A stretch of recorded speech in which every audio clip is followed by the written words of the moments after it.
Pucks with Haggs is brought to you by Prize Picks and the Game Time app. Welcome to another edition of the Pucks with Haggs podcast, powered by Prize Picks, the exclusive daily fantasy partner of the CLNS Media Network. I believe this is the 116th episode of the Pucks with Haggs podcast. Have with me a first-time guest today, Mark Allred, the founder and CEO of BNG Productions and the host of the Black and Gold podcast. Mark, we've been trying to get on the same page to have you on.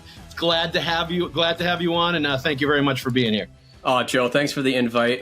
Been a big fan for what seems to be over 20 years of your coverage, and also a huge fan of the audio and video version that you've been doing the past couple of years on the Pucks with Haggs podcast. So I appreciate all your insight, and obviously you're one of the guys that are in the trenches of the Bruins organization, and one of the ambassadors I consider in the media room, along with Mick and KPD and Kevin. Steve, Conroy. It's really good to connect with you finally. And obviously, congratulations on it. Has it been 20 years? It's, I think it's 20 years it was 20 years. Yes. This past season was 20 years. Yes. Awesome. Congratulations, that was the 20th year. I started covering the team when I had to think about it for a second because I hadn't even really thought about it. I started covering the team Patrice Bergeron's rookie year. So I believe this past season was the first. He played 19 years, I think, and then the 20th year, which if he would have hung on for, he would have played for a 20th year if he had one more. But yeah, I'm still hanging on with 20 years. When you said 20 years, honestly, the first thing is like you feel like a sense of accomplishment, right, for having done it for a couple of decades, but it also makes you feel friggin' old as hell, Mark. I'm not gonna lie. It makes me feel real old, but I'm glad to have new faces like you in the press box. Glad that you think of me as an ambassador, and that I was welcoming to you just like everybody else. Like that's the way it should be. And thank you for covering the Bruins, for following all of us, for being interested and into it. You're a great follow on Twitter. I think you got a lot of really good information out there, and I think people are going to be in for a treat with this episode. Before we get into the details, though, let's get a couple of words with our sponsors here and thank them. Prize Picks is the exclusive daily fantasy partner of the CLNS. Prize Picks is the largest daily fantasy sports platform in North America and the easiest and most exciting way to play daily fantasy sports. It's fun and pretty simple. Download the Prize Picks app today and use the code CLNS for a first deposit match of up to $100. That's download the Prize Picks app today and use the code CLNS for a first deposit match of up to $100. Pick more, pick less. It's that easy. Let's also thank Game Time. If you want Red Sox tickets, if you want tickets to Fenway this summer, this is the best place to do it. Take the guesswork out of buying MLB tickets with Game Time. Download the Game Time app, create an account, and use the code CLNS for $20 off your first purchase. Terms do apply. But again, download the app, create an account, and use the code CLNS for $20 off. Download Game Time today. Last-minute tickets, lowest price guaranteed. All right, Mark, let's get down to business here. I think you tweeted about it a little bit ago. He was involved in a sprint triathlon this morning in South Beach. This is Sunday morning when we're recording this. Carson Beach.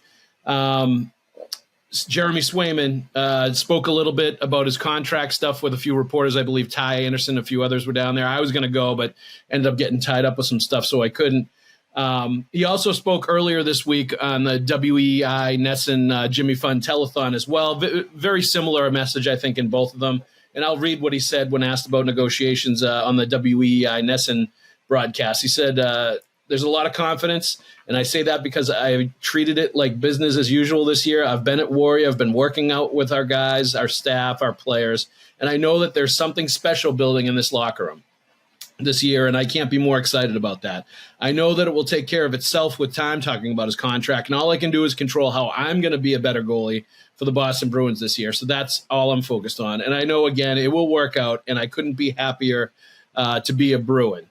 So it is also interesting. I think this past week, Elliot Friedman on his podcast had addressed a little bit of the Jeremy Swayman negotiations. And what he said was, the last I had heard, they weren't close. I think this has been a bit of a challenging negotiation, but they've still got time. My sense has been the same thing. It's challenging negotiation for a couple of different reasons. and it's well documented on here why I think that is. But just curious, your stance, your take, where you feel like things are, if there's any concern that you have, and just your general temperature of the Jeremy Swayman situation right now, Mark. I've been very comfortable during the offseason, even though this has gone on and not like completely exploded like some other Bruins fans have as this continues. But you move Linus Ullmark to Ottawa. It's a clear indication that the organization wants to make Swayman the number one netminder moving forward. And they saved money upwards of, I believe, Bruins cap space on Twitter had $9.3 million available. So it seems like there's definitely enough space to get something done. I'm not in panic mode, Joe, to be honest with you. So I think this will be done before, training camp. Rookie camp starts on the 11th. Training camp starts on the 18th. I believe something will get done before then. Yeah, and you know what? Even if it gets done like Pasternak a few years ago, like the first day of camp when they're doing like physical fitness testing and, all that stuff and doing their medical physicals, like not a big deal. Like that is really not going to be an issue at all. I think that's when, if it spills over into training camp, I think that's when it's time to get nervous. That's when it's time to get a little concerned about, what might be going on. But Bruins fans are Bruins fans, Mark, right? They're going to find something to be anxiety ridden about, something to get nervous about. And right now, the Swayman thing is what they're worried about, and sort of the only unfinished thing, the only untied sneaker as far as all the Bruins stuff and what they had to do this offseason. So I think people are going to fixate it for that reason as well, because it's kind of unfinished business right now with the Bruins. But the interesting thing to me, and I haven't talked to you about this, so I'll get your thoughts on it, is the challenging negotiation part of it. I think is true. I think he wants to get paid, and his camp want him to get paid like a number one goaltender, and a really good number one goaltender, and be one of the higher paid goalies in the league. And the problem I see it as always in contract negotiations, it's like real estate. It's about comparable players. It's about like saying, if to real estate terms, my property is similar to this, and this one. So this is how much I'm asking for it. This is what you should be paying for it. It's the same thing a lot of times in contract negotiations with players. My player, his numbers are similar to X, Y, and Z, so he should get paid like those players. And for me, when I look at all the players, I don't see any comparables to Jeremy Swayman in the goalies that are getting 8 and over a year, like 8 to 9 million, somewhere in that range. He's never played more than 44 games in a season. He's never been a Vezina Trophy finalist, never mind won it. This past year was the first time he even got like considerable, votes or attention for it. He's just starting to sort of be the number one guy or prove that he can be the number one guy.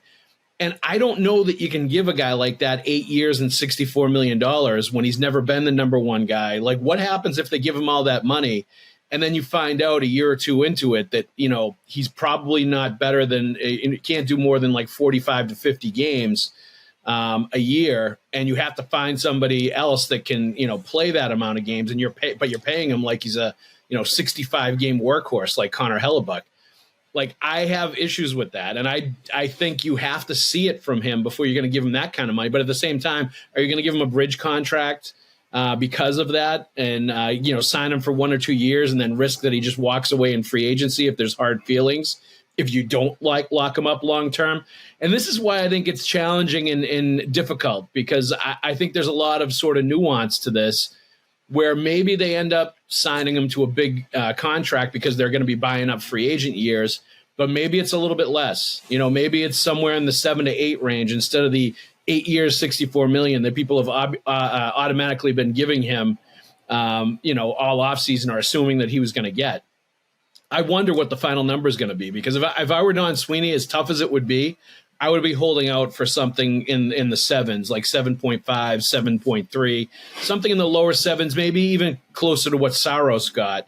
Even though Saros, it's funny, the contract he got, the previous contract he got was 3 years, $15 million.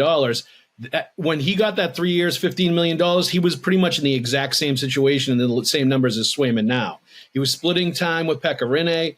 He'd never played like a heavy workload.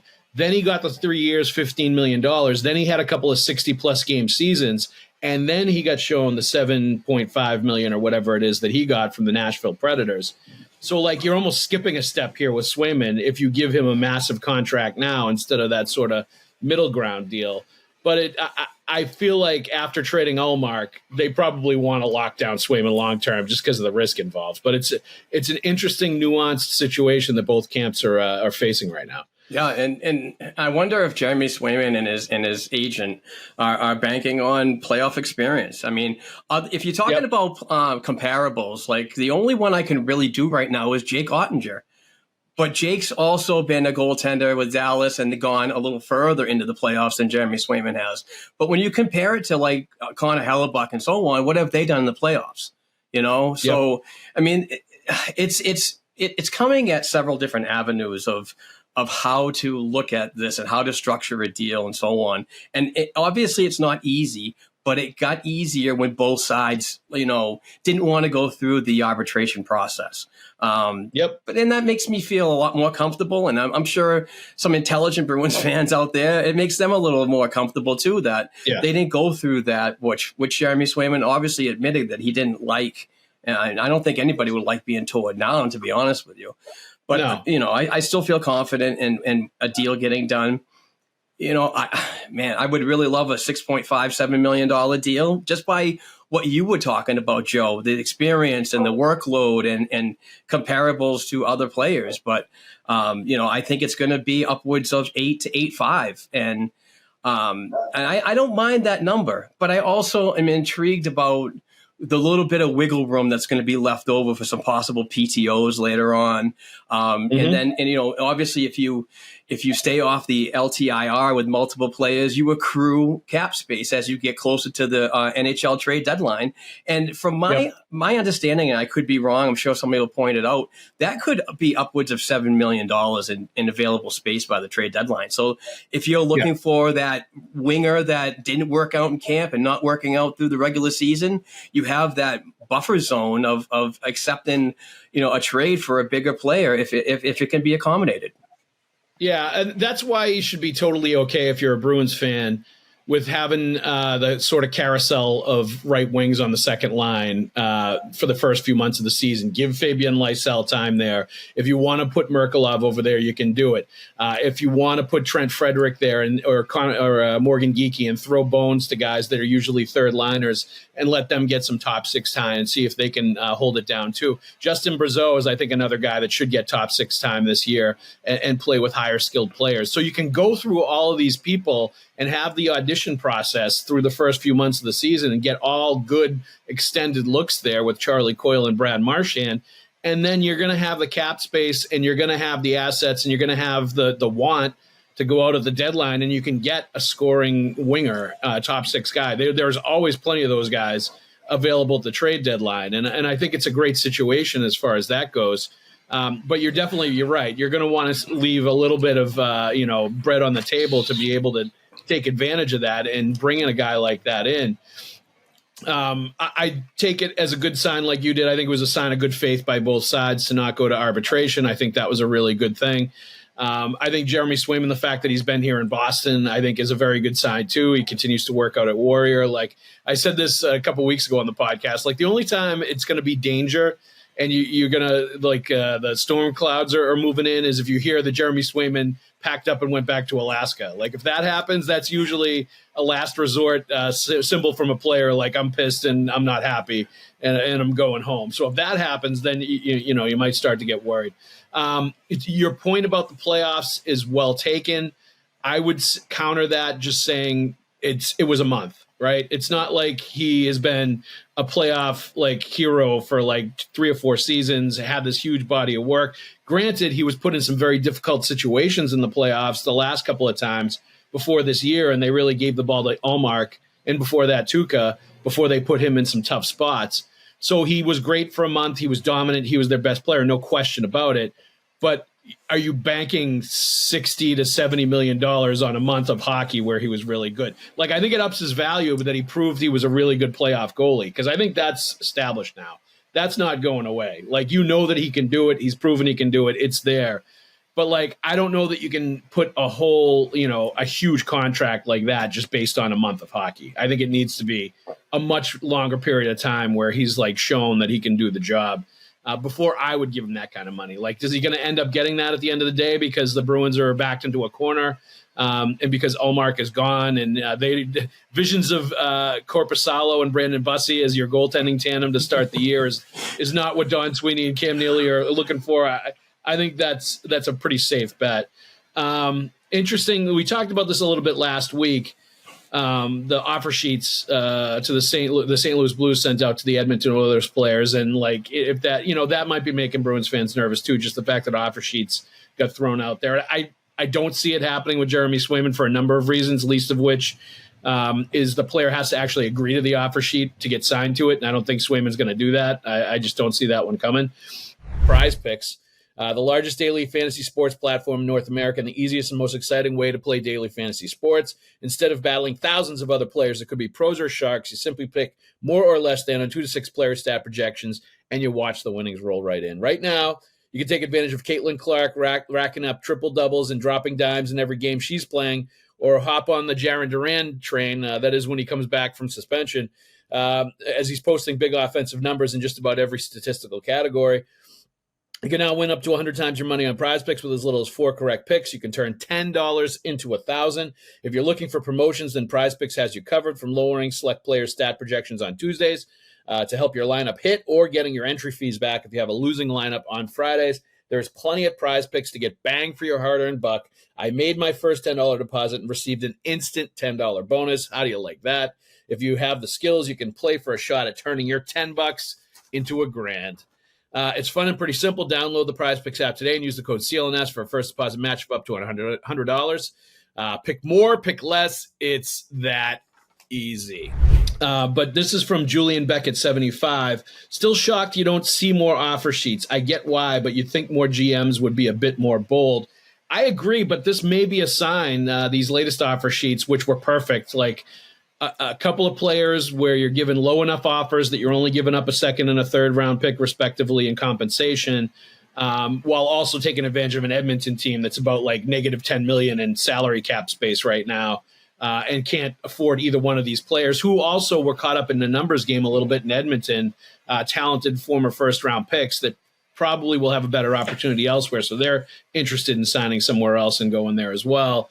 Do you think in any way, shape, or form the offer sheet thing has anything to do with Swayman? And do you see maybe a path where we start to see more offer sheets around the NHL?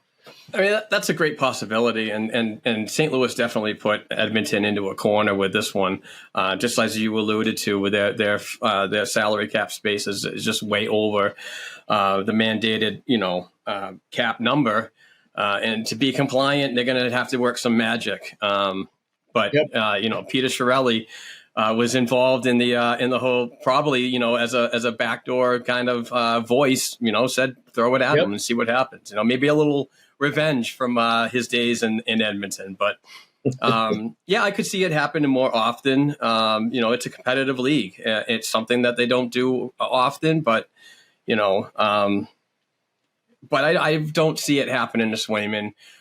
For me, goaltenders and offer sheets are in two separate situations. I agree. You have very few goaltenders. You have more forwards and so on. You have more opportunities to get them involved. Goaltending, I don't believe you do. I think the Bruins would match anything that came to him, and I don't think he'd sign it anyway. But the compensation you look at, it'll be a 24 first round, second round, third round, and a 25 first round. I mean, that's nice and everything, but I don't see any team out there, even a team with many assets like Utah, maybe. Let's just throw that one out there, would be willing to do something like that, because those lower teams that have all this, these prospects and draft capital, I don't think are going to make big moves like that, because they want to rebuild themselves. And they'd be taking steps back. So it's a very interesting process and situation that's going on. But I don't think that anybody out there would be taking a flyer on an offer sheet for Jeremy Swayman. No, and I think just generalizing about goalies, I don't think anybody's going to be willing to give up that compensation package to sign a goalie to an offer sheet upwards of the 7, 8, 9 million because of all the draft picks you'd have to give up. Like, goalies just aren't viewed. Even the top goalies are not viewed as being worth that in trade compensation or offer sheet compensation, or however you want to look at it. Because most NHL GMs, if not all, believe that they can find somebody in the AHL that can come in and give you 80 to 85% of what this guy is going to give you. So, why don't you just go with that, pay him a few $1,000,000 and not like kill yourself with compensation that you gave up, assets that you gave up, and the amount of money that you're going to have to pay him, the amount of salary cap space that you're going to have to devote to that player. It's just not worth it. Like, I think you could justify a guy that can put the puck in the net because it's the hardest thing to do in the NHL.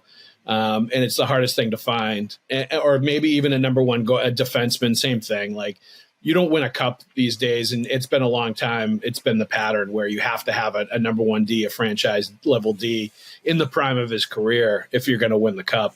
And he has to be able to like maintain for 2 months of Stanley Cup playoffs. So he's got to be a fairly young guy in order to do that. So like those kind of guys, I could see teams being willing to give up that kind of a compensation package for, potentially, if it was a perfect storm situation like Edmonton and St. Louis, where you've got a desperate team willing to, ruffle feathers and sign the offer sheets or send the offer sheets. And you've got another team like Edmonton that's just totally in cap jail, that can't do anything and can't, possibly think about matching those contracts. So something like that could happen, I think, for a really high level forward or defenseman. But for a goalie, I just don't see it. It's too bad, though, because we could certainly use more offer sheets. We could use a little more spice in the NHL offseason. We could use GMs challenging each other to barn fights like Brian Burke used to do if you were going to mess with one of his players. So that stuff I wish we had more of. And, maybe the salary cap continuing to be a factor will help that happen a little bit. But we're also talking about a cap that continues to go up and up. So we'll see how that develops. Question from Joseph O'Malley, who is from the Facebook fan page. After listening to your show in the final 5 minutes, you were talking about Jim Montgomery being a lame duck coach potentially this upcoming season. What bothers me about the idea of not giving Montgomery an extension, somewhat like the argument that was made during the final years of Belichick's career, who are you going to hire? In particular, what bothers me is in the NHL, as it seems to be a revolving door league and a good old voice system. And I don't understand why you would fire somebody because you lost the team that went all the way to the Stanley Cup, and then the next year lost the same team that won the Stanley Cup, talking about the Florida Panthers. I'm sure Tampa did that to somebody. Joseph O'Malley from the Facebook fan page. So I hear what he's saying, and I agree. But I think there's a lot of weight from the Bruins organization about how you perform in the playoffs and the results in the playoffs. And I don't think they're quite satisfied with what the team has done the last couple of years in the playoffs. Some of the decisions that have been made, the execution at times, flopping in the first round 2 years ago when they went all in for that first year team. And then last year not making it to a Game 7. Don Sweeney was very clear to point that out, that he was disappointed they couldn't at least push it to Game 7 against Florida. Now, you're talking about a Florida Panthers team that, to Joseph's point, went to the Stanley Cup Finals the last 2 years and won it this past season. So you're talking about the best team in the NHL or one of the top two teams in the NHL. And there's usually no shame in losing to a team like that in the playoffs. But I think they may go into the season with Jim Montgomery not signed to an extension and sort of see what happens. And I've mentioned this a bunch of times too. It's an interesting setup that they have right now, having hired a guy on the staff as an assistant coach for this year and brought him in that was one of the finalists or one of the candidates for the head coaching job when Jim Montgomery got hired. So, it's going to be a situation that bears watching, and it puts them into a position, the Bruins, where if they go on a little bit of a skid during the year, there's going to be a lot of pressure on Jim Montgomery. Oh, absolutely. And, the hiring of Jay Leach, the promotion of Joe Sacco as an associate, it's like you said not too long ago, I think it was last week or the week before, that this is more or less like the Bruce Cassie situation, coming up from Providence and being right behind. Yeah. What is his name? Claude Julien. Whoa. Yeah. Yeah. Claude. Yep. So it could be in the same situation as that. The Bruins are a really good regular season team, but you got to get it done in the playoffs year by year. And I just truly believe if they don't make it out of the second round this coming year, it could be time for a change. Yeah. But I'm not sure if it's going to be the old boys and that revolving door of the coaching staff of, those guys just never change. I think it could be somebody that, people are not looking at and who they currently have internally. I mean, could Jay Leach be that guy? Could Joe Sacco be that guy? Ryan Mougenel, absolutely, who I strongly believe, because I cover the Providence Bruins a lot more than I do with the Boston Bruins, but I try to mix everything in as I can. But I believe Mouge wants a head coaching job. I don't think that he wants to move anywhere or to get an assistant job, much like Jay Leach did out in Seattle. I think he wants to stay here, but he also wants an opportunity to be that bench boss. So until then, I mean, having him, Matt Thomas and Trent Whitfield down in Providence working with, a prospect pool that's not always ranked the highest in these stupid rankings.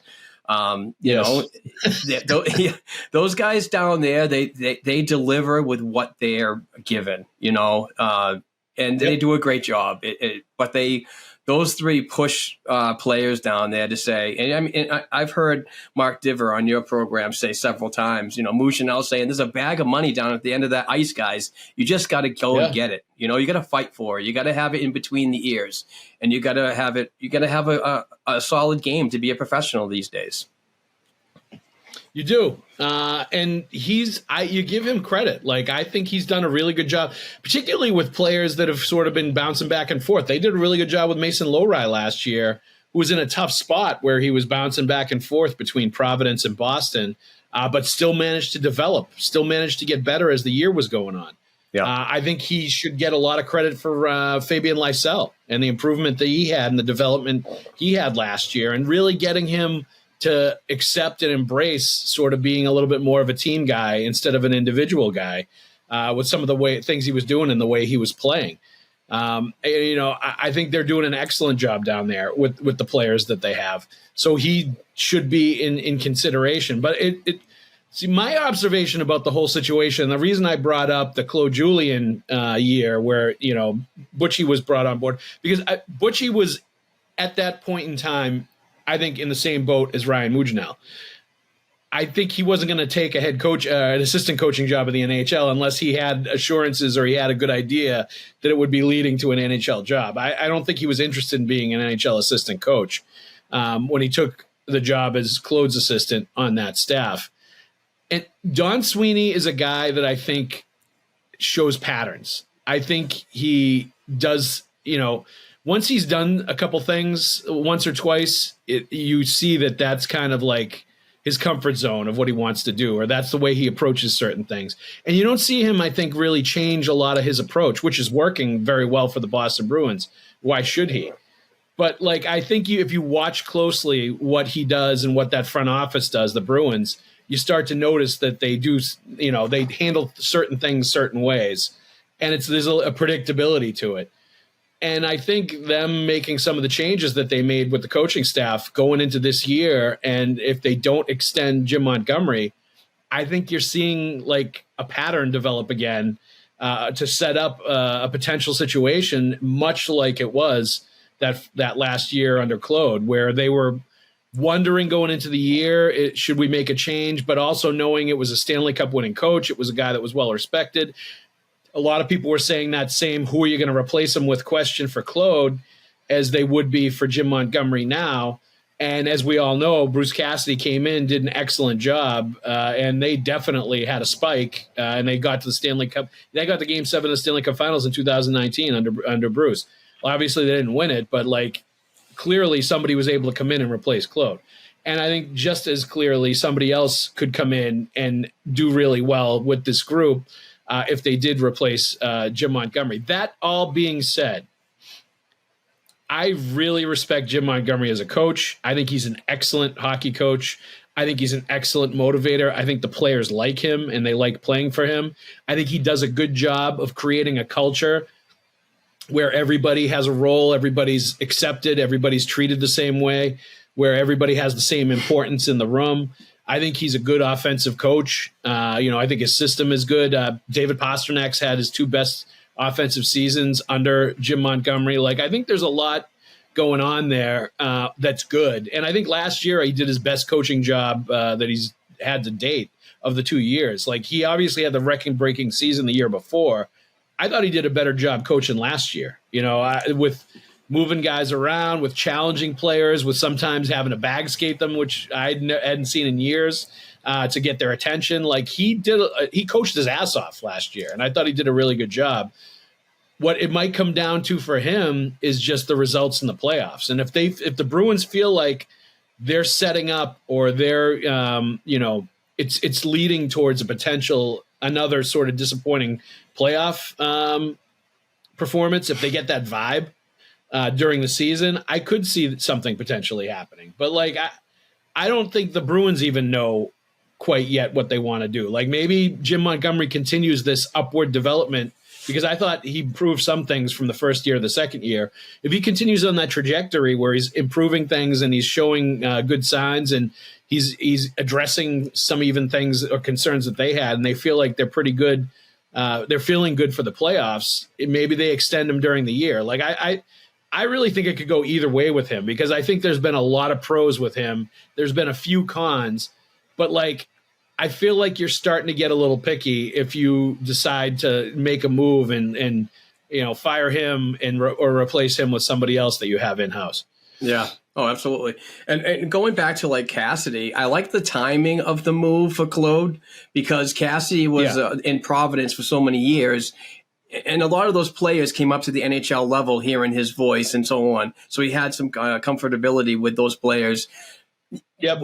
The Bruins are getting some prospects that are knocking on the door of NHL, consistency sooner or later. If they can just put it together, that might be time for a guy like you said, Ryan Mougenel, to come in, because he's had that voice down there as well. So it could translate very well. But to me, I kind of want to let's see what happens first. Maybe not extend him during the season, but if they go to the conference finals, maybe that's a catalyst to get him going, or even the Stanley Cup finals. That might be something to get him going, to push the team even further, himself and the team further, to get an extension done and work together as a team. But it's more or less a trial and error at this point. Yeah, I think it definitely is. And like I said, I'm not sure they know exactly how this is going to play out either. They're just setting the pieces in motion and then seeing how the season goes. And I think that's just like the NHL. That's what happens. Like, is you have to read on what, transpires during the year. You can think what's going to happen, but you really don't until the games start getting played. And, let's say the Bruins get off to like some epic start in October and November, and they're playing really good hockey and all, systems go. Does the pressure start to mount on the Bruins to sign Montgomery to an extension now at that point, rather than risk him getting to the offseason and saying, screw you, I'm going somewhere else because somebody else is going to show me the respect and show me the love with a contract and give me what I deserve, instead of leaving me hanging in a lame duck year. So there's risk inherently involved in that kind of a situation as well. So it's going to be interesting to see how it plays out. Take the guesswork out of buying MLB tickets with Game Time, the Red Sox, Fenway Park. Jarren Duran putting on a show at the MLB All-Star Game. So you may want to dig into your pocket and actually spend some money on some Red Sox tickets based on Jarren Duran and the season he's having. This is one of those seasons where I think you're going to want to watch because he's in the middle of putting something together pretty special. You're going to say you were in the stands and you saw Jarren Duran do something crazy when you were actually watching one of the games at Fenway. So go to Game Time. Last minute deals, save up to 60% off buying last minute for sports, concerts, comedy, theater. Zone deals, save even more when you choose a section and let Game Time choose the seats. Lowest price guarantee, or Game Time will credit you 110% of the difference. Take the guesswork out of getting Red Sox tickets at Fenway this summer with Game Time. Download the Game Time app, create an account, use the code CLNS for $20 off your first purchase. Terms do apply, but again, create the account and redeem the code CLNS for $20 off. Download Game Time today. Last minute tickets, lowest price guaranteed. Anything, Mark, that you want to hit on from the P Bruins headed into training camp? Guys you think to watch, guys you really liked, guys Bruins fans should watch out for. Any sort of vibes that you have about the P Bruins from last year headed into this year's training camp? I mean, obviously, with training camp starting the 18th and a lot of these players vying for NHL spots, it remains to be seen what happens with Georgi Merkulov and if he can earn a spot. Fabian Lysell, Riley Duran, we've all talked about these players from development camp. But I'm really intrigued on seeing what kind of year John Farinacci has, Merkulov, Trevor Kuntar, Brett Harrison, second full season as a pro, Riley Duran, first full season as a pro. I want to see where Frederic Brunet lands because I thought he got limited minutes in Providence over the last campaign, and I don't know if it was the coaching staff, but I think it was on the player. Where's Ryan Mast? Where's him? We've talked to Adam McQuaid several times in the past couple of years about Ryan Mast and how he is engaged with him and learning the physical styles of playing defense and so on. But I wasn't overly impressed with what he displayed in his first year of pro. I'm really looking forward to Jackson Edward coming to Providence next season. I mean, this guy could go to a freaking beer league game and just beat the shit out of people. Excuse my language. But I'm looking forward to what he can bring because even at development camp, it's a summer camp and so on. That guy was there to impress the guys higher above to look and see. And with Jackson Edward, like I get that part of his game and it's clearly there and it's always been there, but like he does some skill things too that actually are impressive. Yes. Where he's got a little more offensive skill than you think he does. He's not ever going to be like a premium puck mover, like power play quarterback, like, the huge point guy. But like he's got the tools to be a pretty good NHL defenseman that can do a little, everything well and be a hard-nosed guy too. Like I really liked, like some players for me in development camp, I don't really notice that much, or I don't see enough for me to get excited about. Like, I'll be honest with you, Brett Harrison can shoot the puck. No question about it. He's got a really good shot. I don't notice him enough doing anything else for me to feel like he's a legit NHL threat. Like he's going to come up and he's going to play a lot. Like I haven't seen it yet.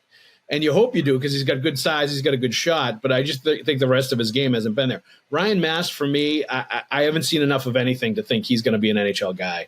And I've consistently thought that since they drafted him, like in development camps. Like he needs to show a lot more of everything. Like at least like Jackson Edward right off the bat did show the physicality, did show a little bit of a mean streak.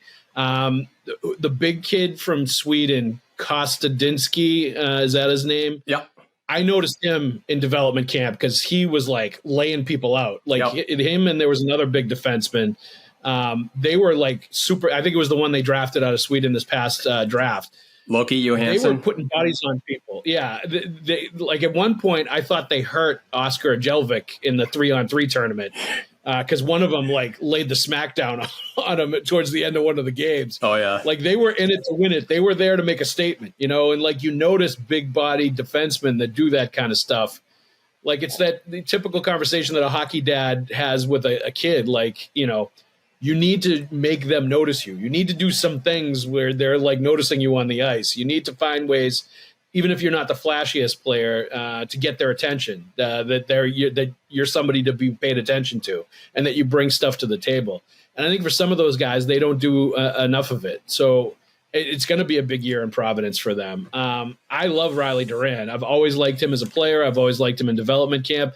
I think he's the kind of player that plays better with better players because he's smart and he's a little physical and a little skilled and he does a little bit of everything well, but his intelligence and his hockey smarts, no big shock. He's the son of a high school hockey coach. He knows what he's doing out there, and he's a very smart guy. And when you put him with world-class players that are intelligent like that, all of a sudden his game goes up too. So he could be a legit dark horse for a third-line spot on the NHL roster going into this training camp. And I think he's probably going to start the year in Providence, but he's going to get NHL time during this season, I think. But to your point, I think there's a lot of fascinating guys. I haven't watched Farinacci enough. He's a guy I need to see and watch a little bit more, and I'm looking forward to watching him in training camp. Let me ask you this, and then we're going to go after this.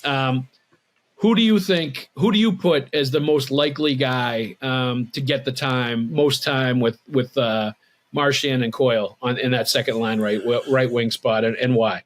I have Morgan Geekie just because of his experience. But like you said earlier, Justin Brazeau can go up to that spot, and even Fabian Lysell could really challenge for that, because I think this is the make or break year for Lysell to put it all together. We know he has the skills, but what has to be translated between the ears is everything that Mark Diver has said, I've said, and many other analysts have said. Watching him play is just he's just got to learn how to be more of a better pro and put it all together, and I think he can win that spot. But if not, I really do like the opportunity that him and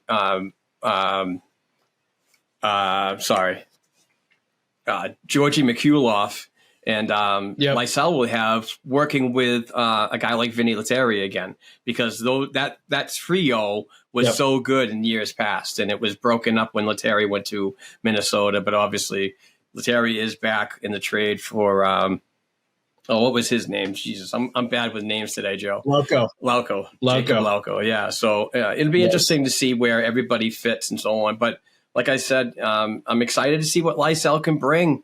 I want to see an upscale in maturity from this type of player and see that he really wants to earn an NHL spot. Yeah, it was a sad day when Jacob Lauko got traded. I'll never forget that name, because I used to have great games of Game of Thrones, MCU, DC Extended Universe, Dune, like you name it, Star Wars. He was into it, and we used to go deep into the pop culture conversations. We'd be talking about that stuff. And I'd call over to Pasta. I'm like, Pasta, we're talking about Marvel superheroes right now. You want to come over and join us? He'd be like rolling his eyes at us as he was walking through the locker room. So I'm going to miss Laux a lot. He was a great dude and a really good fourth line player. So good luck to him in Minnesota. I really appreciated my time with him. But Mark, I also really appreciated my time with you. Thank you very much for coming on with us. Let's thank our sponsors real quick. Prize Picks is the largest daily fantasy sports platform in North America and the easiest and most exciting way to play daily fantasy sports. It's fun and pretty simple. Download the Prize Picks app today and use the code CLNS for a first deposit match of up to $100. That's download the Prize Picks app today and use the code CLNS for a first deposit match of up to $100. Pick more, pick less. It's that easy. Let's also thank Game Time. Take the guesswork out of buying MLB tickets at Fenway, Red Sox game tickets.